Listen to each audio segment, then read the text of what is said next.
Last time ने क्या topic cover किए थे?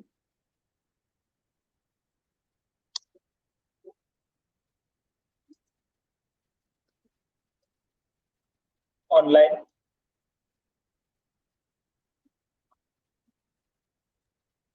सर हमने AMI शेयर किया था AMI। बिटवीन टू और अकाउंट्स। ठीक है, तो कोई डाउट है AMI में? No sir. ठीक है, फिर 5 मिनट वेट करो, फिर हम स्टार्ट करते हैं।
ठीक है, तो हम स्टार्ट करते हैं। मेरी वॉइस ऑडिबल है ऑनलाइन?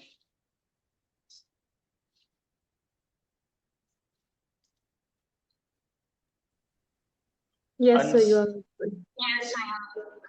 ओके, ठीक है। सो आज का जो टॉपिक है वो है storage. Okay. So generally storage, अभी हम AWS पे नहीं आते, राइट? अभी हम नॉर्मल स्टोरेज की बात करते हैं। तो जनरली हमारे पास 3 टाइप की स्टोरेज होती हैं। ओके। स्टोरेज का मतलब सबको पता है, डेटा को स्टोर करना, राइट? अब उसमें भी आपके टाइप्स ऑफ स्टोरेज होते हैं, जैसे कि फर्स्ट है आपका block level storage. Block level storage.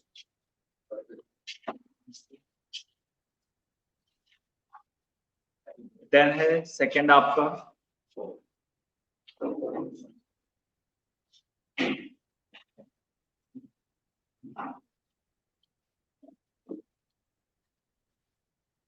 Object level storage,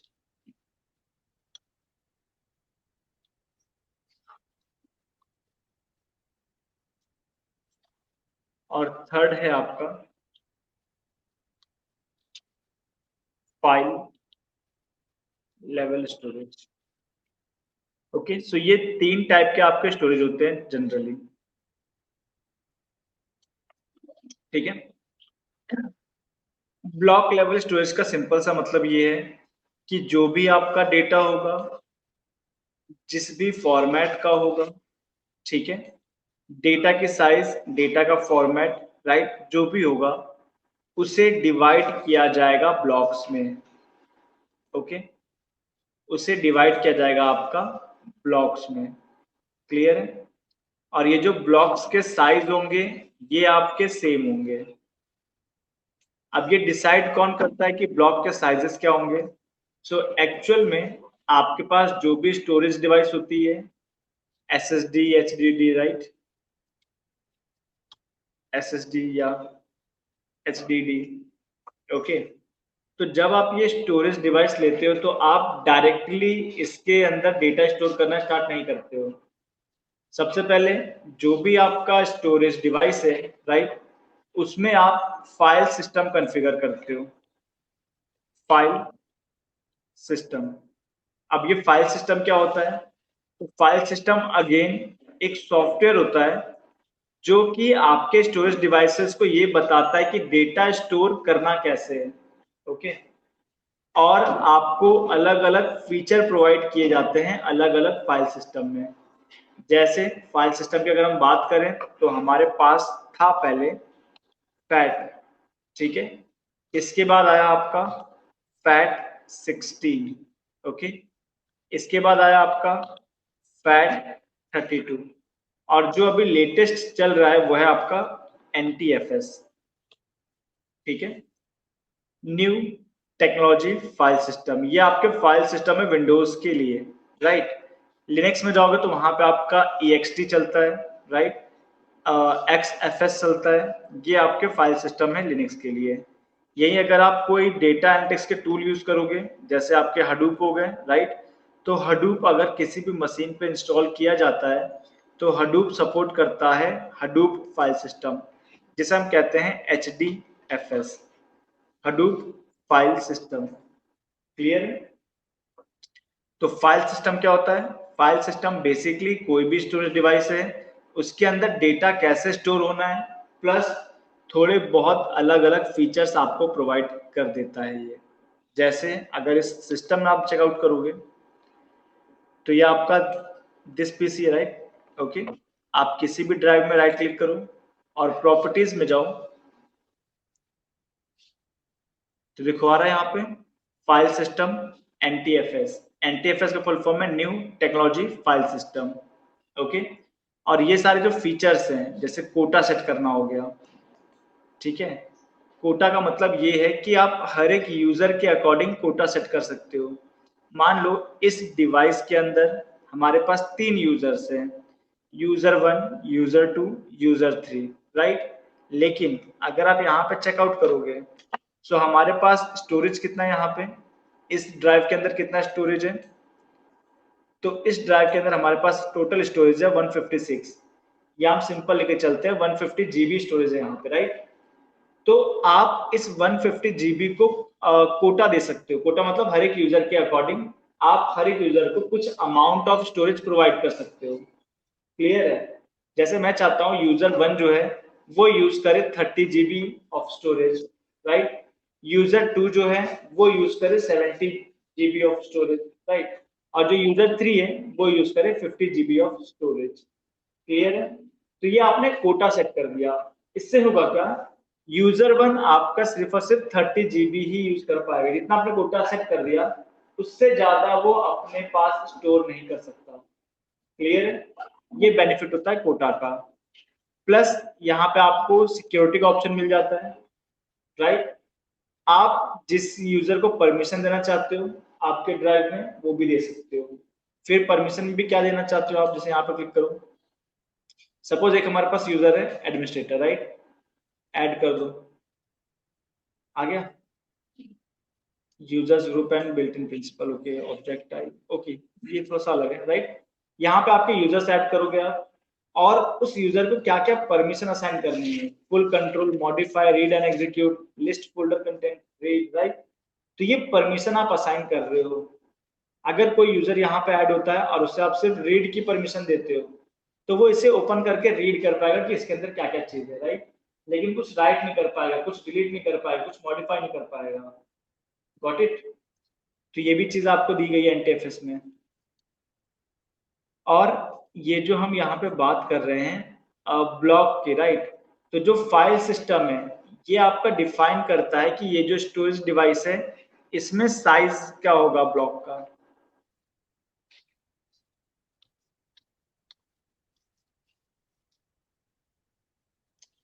किस साइज के ब्लॉक्स बनेंगे इस डिवाइस के अंदर। क्लियर है। सपोज अगर यहाँ पे आपने फाइल सिस्टम कॉन्फ़िगर करते टाइम आपने ले लिया है 1 MB के बनेंगे, राइट।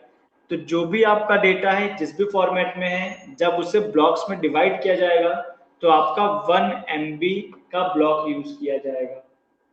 क्लियर है। ऑनलाइन, ऑफलाइन, आप यस लोग सर। क्लियर कि ब्लॉक लेवल स्टोरेज क्या होता है। Okay. Yes sir.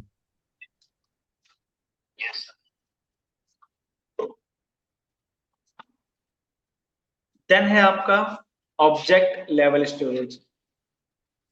Object level storage में क्या होता है, जो भी आपका डेटा है, राइट, सपोज ये भी आपका डेटा है, मान लो 1 GB का डेटा है ये, ठीक है, 1 GB।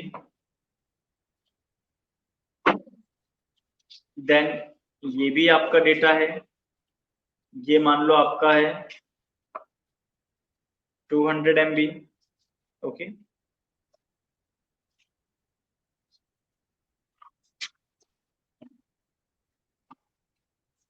ये भी आपका डेटा ट्रीट किया जाएगा, ओके। और ये मान लो है आपका 50 KB।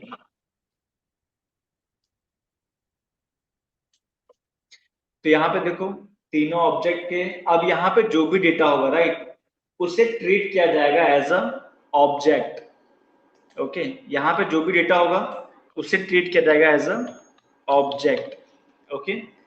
जो भी साइज है, जो भी आपका फॉर्मेट है, हर एक डेटा को ट्रीट करेगा फुल ऑब्जेक्ट, ठीक है। ये आपका 1 GB का ऑब्जेक्ट है, ये आपका 200 MB का ऑब्जेक्ट है, ये आपका 50 KB का ऑब्जेक्ट है, राइट। और ये जहां पे भी स्टोर किया जाएगा ये एज इट इज स्टोर होगा, ठीक है। अगर ये 1 GB का है तो 1 GB डायरेक्टली यहाँ पे स्टोर किया जाएगा, अगर ये 200 MB का है तो 200 डायरेक्ट स्टोर किया जाएगा, ओके। जबकि अगर यही ब्लॉक लेवल स्टोरेज में आप स्टोर करते हैं तो पहले तो अगर आपने ब्लॉक साइज लिया है 1 MB का स्टोरेज डिवाइस का, राइट, तो ये क्या करता, 1 MB के ब्लॉक्स में से डिवाइड करता।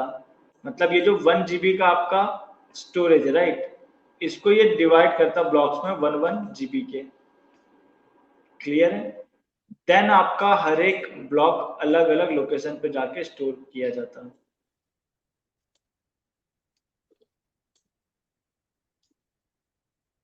क्लियर है।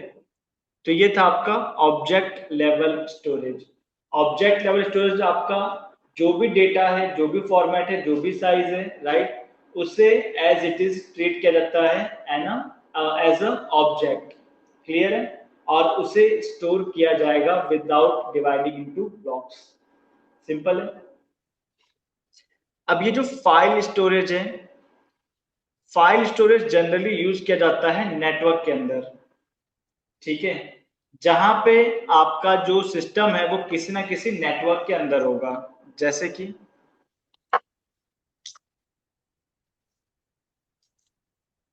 मान लो ये आपका एक नेटवर्क चल रहा है, ठीक है, और इस नेटवर्क में आपके पास 3 डिवाइसेस हैं, सिस्टम ए, सिस्टम बी, सिस्टम सी।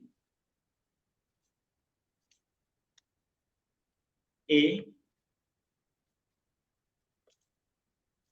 ये है बी, और ये है आपका सी, ए बी सी, राइट। ये तीनों डिवाइस अलग अलग है, तीनों सिस्टम अलग अलग है, बस ये एक नेटवर्क के अंदर है।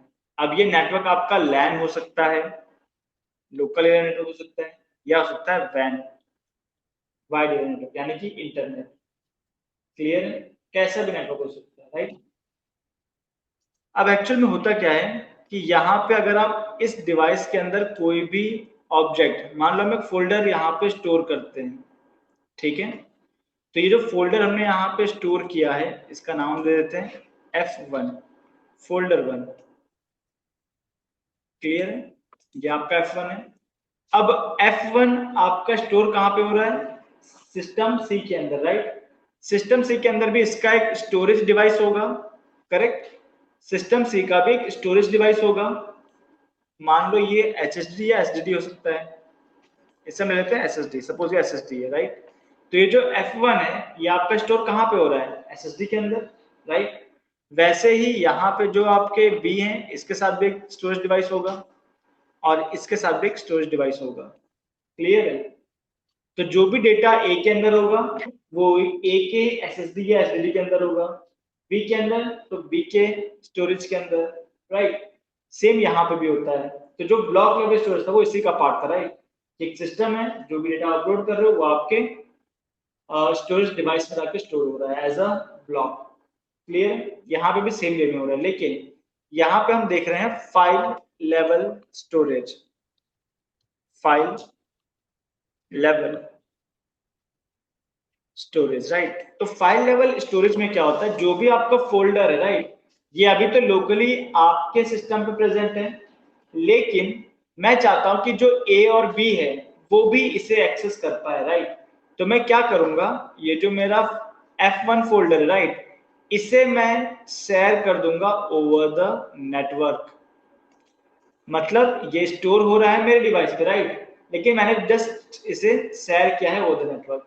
जैसे अगर आप यहाँ पे चेकआउट करोगे, यहाँ पे मैं फोल्डर बना लेते हैं, न्यू फोल्डर, इसका नाम रखते हैं F1, एंटर। ये मैंने एक फोल्डर बना लिया, राइट।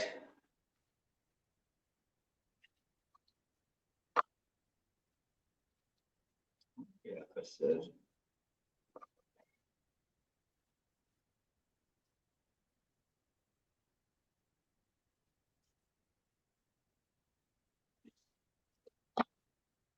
वेट करते थोड़ा सा।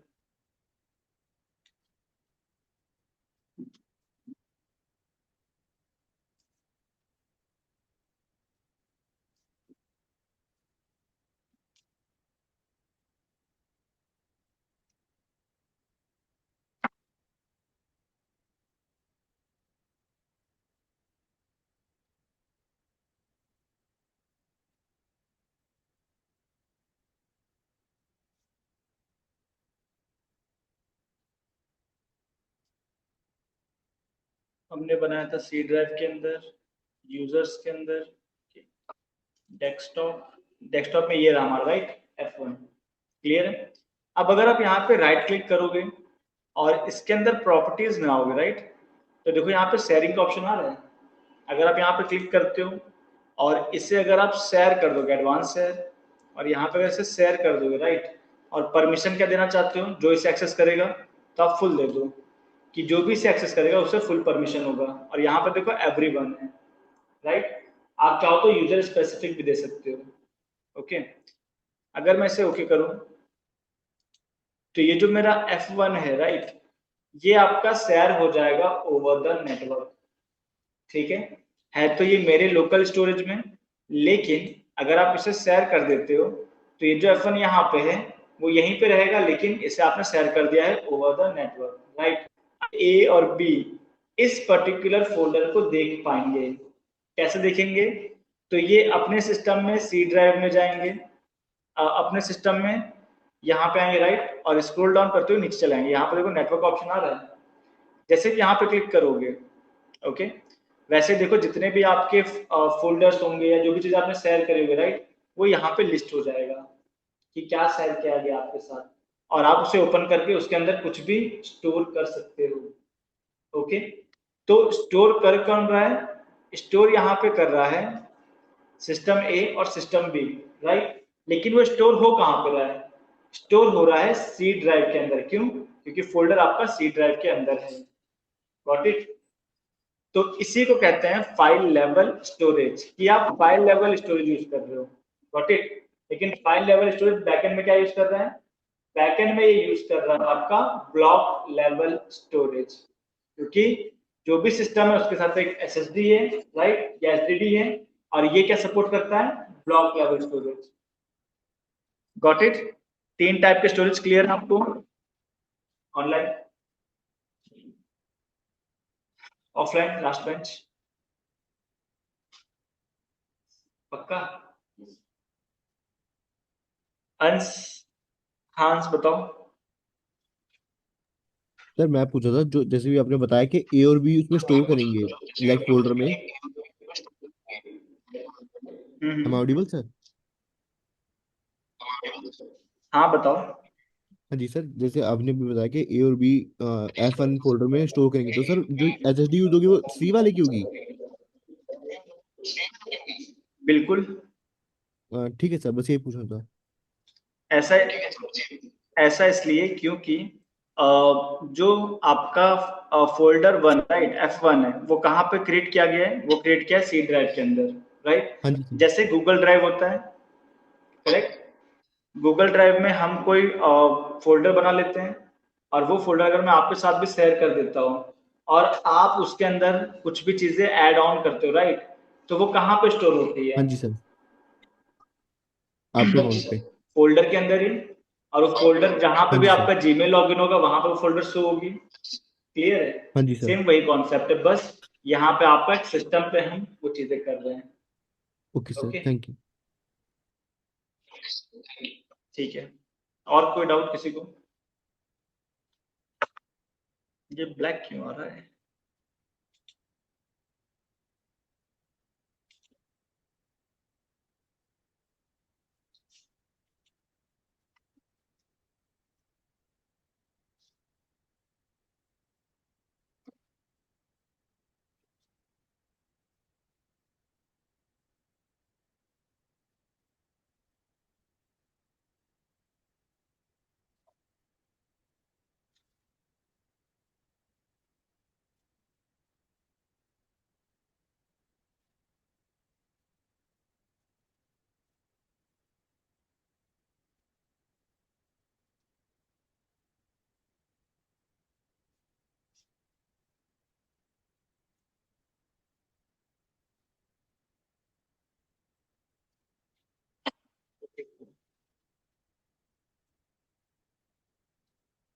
ठीक है, सो यहाँ पे जो हम स्टोरेज देखने जा रहे हैं वो है आपकी ब्लॉक लेवल स्टोरेज, ठीक है।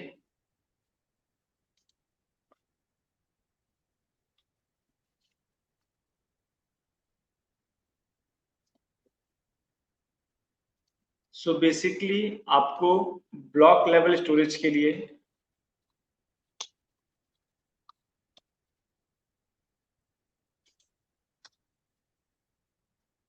ब्लॉक लेवल स्टोरेज के लिए AWS 2 सर्विस प्रोवाइड करता है। एक है आपका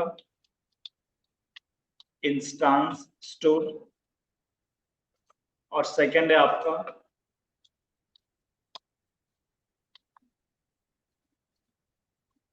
EBS वॉल्यूम।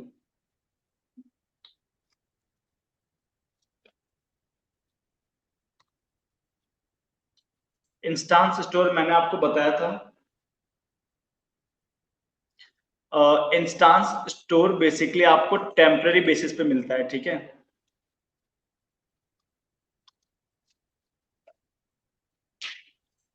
जबकि ये जो EBS वॉल्यूम है ये आपका परसिस्टेंट होता है।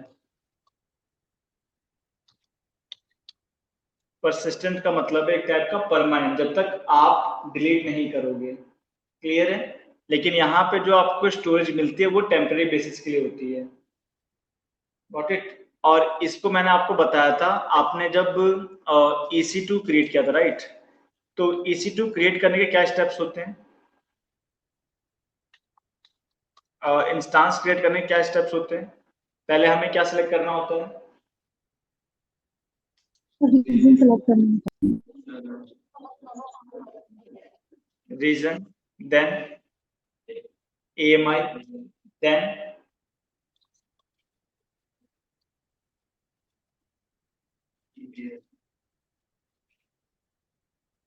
Instance type, right. उसके बाद कीपैड, देन आपका नेटवर्किंग, फायरवॉल, देन आपका आता लास्ट में ABS volume, right.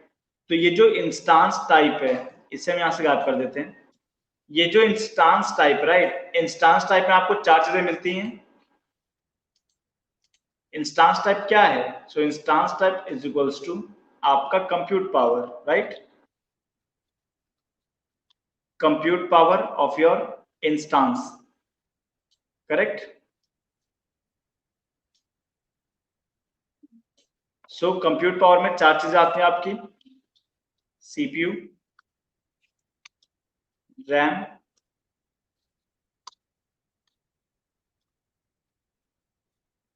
Storage, and fourth है आपका नेटवर्क, राइट।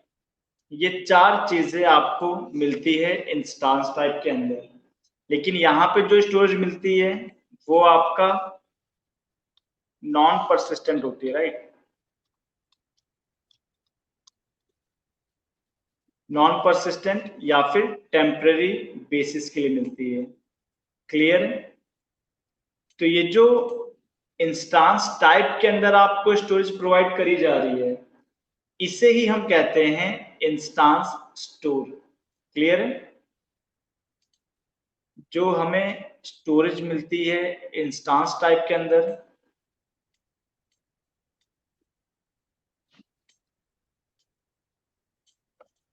इसे ही हम कहते हैं इंस्टांस स्टोर, क्लियर है।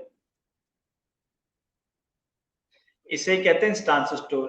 और जो आप लास्ट में ईबीएस वॉल्यूम सेलेक्ट करते हो वो होती है आपकी ईबीएस वॉल्यूम परसिस्टेंट डेटा, जो आप रूट वॉल्यूम सेलेक्ट करते हो बाय डिफॉल्ट, क्लियर है। दोनों में मेन डिफरेंस क्या है? कंपनी ये पूछती है इंटरव्यू में कि आपका इंस्टांस स्टोर और ईबीएस वॉल्यूम दोनों ही ब्लॉक लेवल स्टोरेज है, यस और नो। तो आप क्या बताओगे? यस और नो, क्या आंसर होगा आपका? कौन बोला नो? तुम बोले ठाकुर? कोई तो बोला, तुम्हारा वॉच लगनी थी। ठीक है, ऑनलाइन। इंस्टांस स्टोर और ईबीएस वॉल्यूम क्या दोनों ब्लॉक लेवल स्टोरेज है? यस और नो?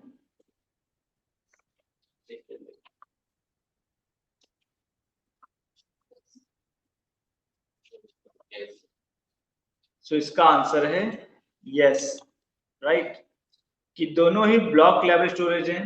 लेकिन सेकंड क्वेश्चन आएगा, इसमें से कौन सा टेम्पररी और कौन सा परमानेंट है? तो इंस्टांस स्टोर आपका टेम्पररी बेसिस के लिए स्टोरेज प्रोवाइड करता है, जबकि ईबीएस वॉल्यूम आपका परसिस्टेंट यानी कि परमानेंट स्टोरेज प्रोवाइड करता है। जब तक आप डेटा डिलीट नहीं करते तब तक डेटा डिलीट नहीं होगा, क्लियर है online? Yes sir. All right. So actual में होता क्या है, जब आप कोई इंस्टांस क्रिएट करते हो, राइट, जब भी कोई वर्चुअल मशीन आप क्रिएट करते हो तो होता क्या है, सपोज आपने ये वर्चुअल मशीन क्रिएट किया, या फिर मैं यहाँ पे वर्चुअल मशीन क्रिएट कर लेता हूँ, राइट।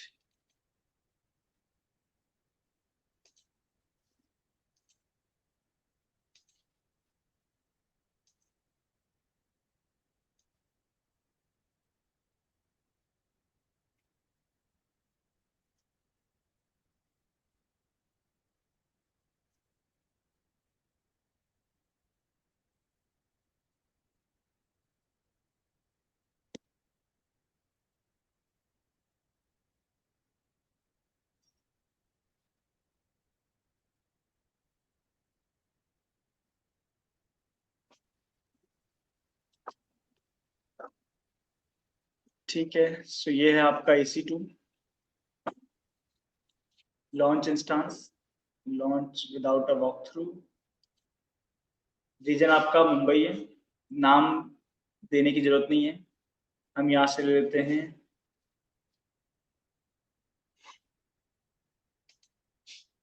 विंडोज। इंस्टांस टाइप, जो कंपेयर इंस्टांस टाइप, देखो ये है आपका जो स्टोरेज, इसे ही कहते हैं इंस्टांस स्टोर।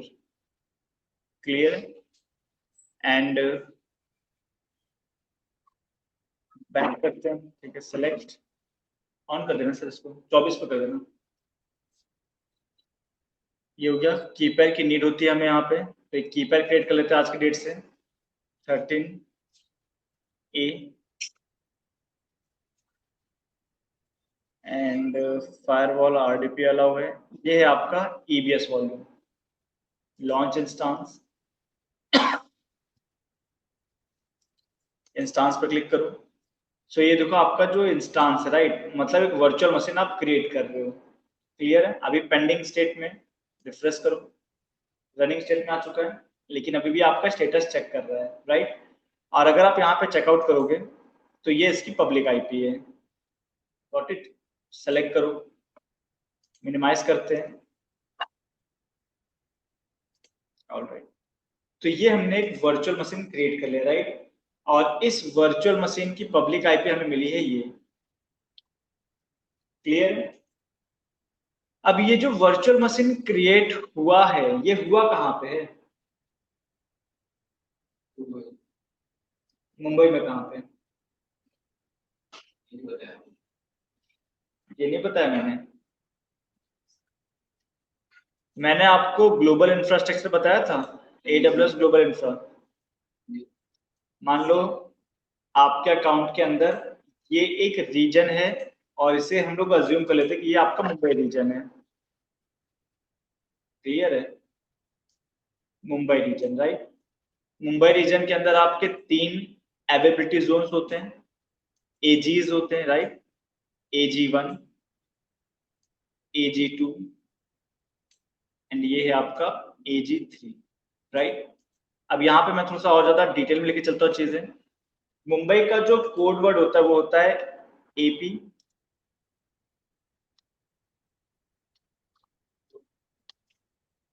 AP साउथ 1, ठीक है, ये मुंबई का कोड वर्ड है। ओके। और मुंबई के अंदर जो भी अवेलेबिलिटी जोन्स होंगे, इसके नाम कैसे होंगे? तो इसका नाम होता है AP साउथ 1A, ठीक है, AP साउथ 1A। देन जो सेकंड AG होगा, अवेलेबिलिटी जोन होगा, उसका नाम होगा AP साउथ 1P, और जो थर्ड होगा उसका नाम होगा AP साउथ 1C। क्लियर है? अगर आप यहाँ पे चेकआउट करोगे, ये कहाँ क्रिएट हुआ है? AP साउथ 1A के अंदर। ये आपका मुंबई है, यहाँ पे क्लिक करो, AP साउथ 1A 1, राइट, ठीक है। तो ये आपके मुंबई का कोड है, और यहाँ पे ये आपके अवेलेबिलिटी जोन का कोड है, राइट। मैंने और भी कुछ बताया था। अब जो अवेलेबिलिटी जोन है, राइट, इनके अंदर होते हैं आपके actual data centres, DC1, DC2 and DC3। Clear है? ये आपके डेटा सेंटर्स है जो फिजिकली प्रेजेंट हैं। ये है आपका DC1, ये है आपका DC2, ये है आपका DC3। क्लियर है? और इन डेटा सेंटर्स के अंदर होते हैं आपके रैक्स। ये भी चीजें मैंने आपको दिखाई थी, राइट, मैंने आपको रैक बताया था, राइट। ये होते हैं आपके रैक्स।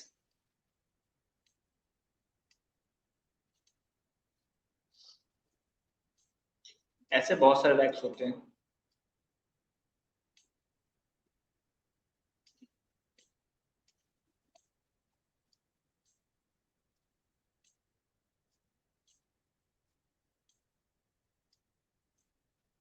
ये हो गया आपके रैक्स,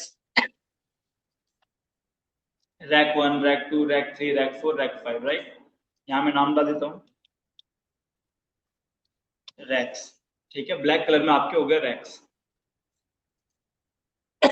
अब इन रैक्स के अंदर आपके मल्टीपल फिजिकल सर्वर्स होते हैं।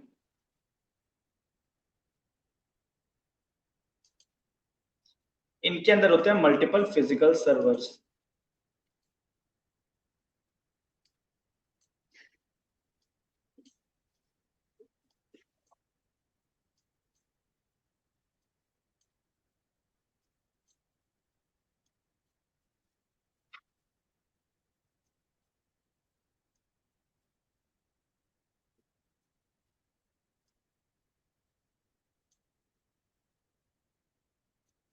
ठीक है।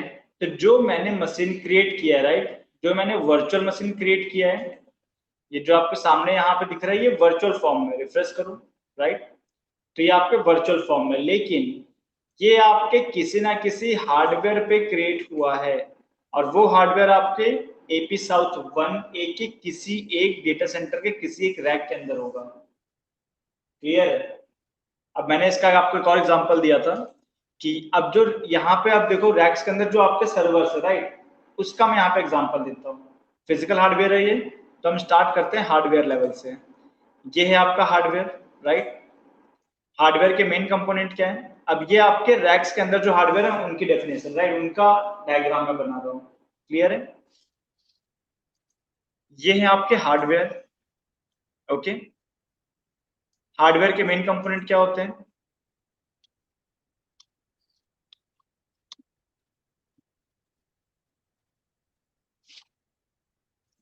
चार चीजें, राइट, और इसके ऊपर आपका होगा। अब यहाँ पे आपका कौन सा वर्चुअलाइजेशन यूज किया जाता है, टाइप 1 या टाइप 2?